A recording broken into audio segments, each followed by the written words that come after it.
Hey everybody, and welcome to today's wellness challenge. My gosh, have you ever thought about how your energy is spent and how your time is spent and how that affects your overall wellness, your mental state, your emotional state, your energetic state, your physical state? This wasn't really something that I took too much into consideration for a good part of my life. I just spent a lot of my time wanting to be included and wanting to be around people.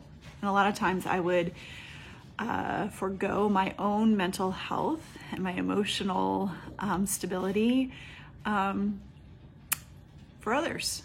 And they were my best friends. And some of them are still my friends today, but I've just learned how to manage my time with them because I also spend time with men and women who are always being creative, are always at the top of their game, and I always have something to learn from them. Now, that doesn't necessarily mean that's what an energizing person always is. It can actually just be somebody who makes you feel really great on the inside, that you have a really nice reciprocal relationship with, meaning it's not one-sided, and somebody that when you leave, you actually feel good. It's not like you walk away and you're like, oh, I got 20 new ideas.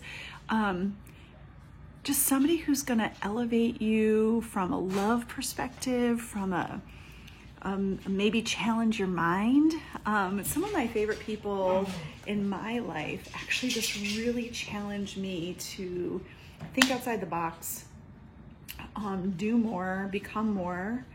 And sometimes those people also challenge me to slow down a little bit. So what does it mean to spend time with an energizing person? What does that look like? Well, it's all going to be dependent on who you spend your time with, right? In excess. So let's just say, for instance, you have a friend and you are on this wellness path, but your friend just like loves drinking soda and just indulges a lot. Now remember, I'm not going to sit here and tell you to not eat that Reese's peanut butter cup every once in a while. It's all about balance. But if this is a consistent thing and every time you're around them, maybe they make fun of you for what you're doing or poo-poo it, or you end up giving in just so you don't have to have that confrontation. Well, to me, that's a friend that keep around, because it might be a lifelong friend and there might be something else to get out of that relationship, but maybe you limit your exposure to them.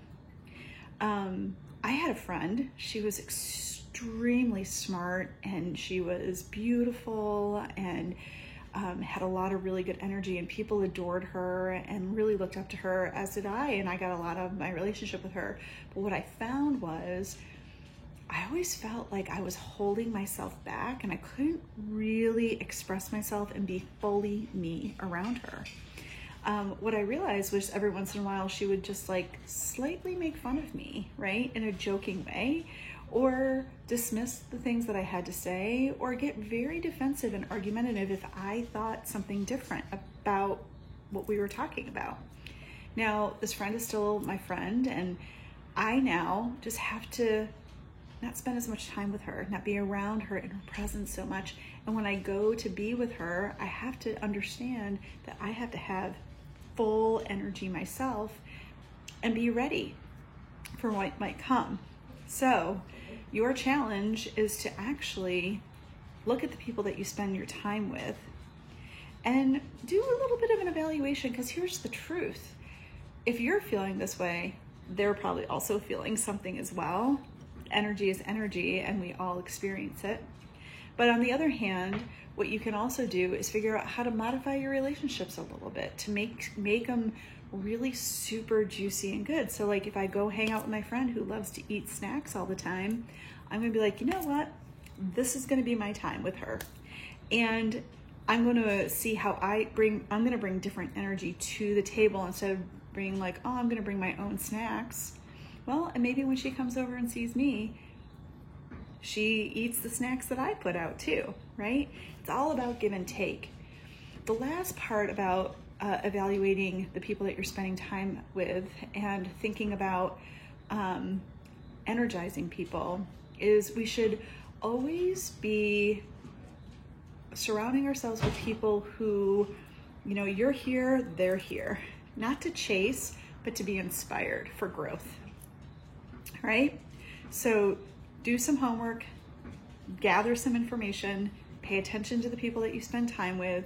I'm not saying to wipe them out, but just look at how the quality of the relationship, how you feel, what your energy state is, what your emotional state is, what your physical state is, and how can you adapt, and how can you keep these relationships alive, or maybe cut the cord and set them free. All right, see you guys soon.